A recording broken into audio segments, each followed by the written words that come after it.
மாமன் திரைப்படம் சமீபத்தில் வெளியாகி நல்ல வரவேற்பை பெற்றுள்ளது.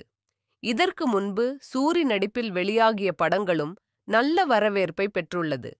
இதன் மூலம் நகைச்சுவை நடிகர் பரோட்டா சூரி என்பதை கடந்து நடிகராக மக்கள் சூரியை ஏற்றுக்கொண்டார்கள் என்பதே உண்மை.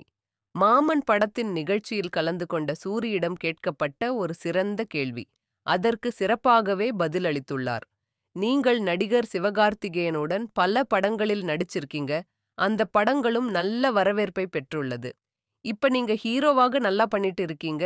மீண்டும் சிவகார்த்திகேயன் படத்தில் நகைச்சுவை கதாபாத்திரங்களில் நடிக்க தயாரா என்று கேட்டதற்கு, இதுக்கு நான் சம்மதித்தாலும் நிச்சயம் சிவகார்த்திகேயன் சம்மதிக்க மாட்டாரு. அவர் ஏற்கனவே சொல்லிட்டாரு. இனி சேர்ந்து நடித்தால் இருவருக்கும் சமமான கதையாக இருந்தால் மட்டுமே சேர்ந்து நடிக்கணும் என்று. அதனால இனி வாய்ப்பு இருக்காது என்று நினைக்கிறேன் என சூரி நாசுக்காக பதிலளித்துள்ளார்.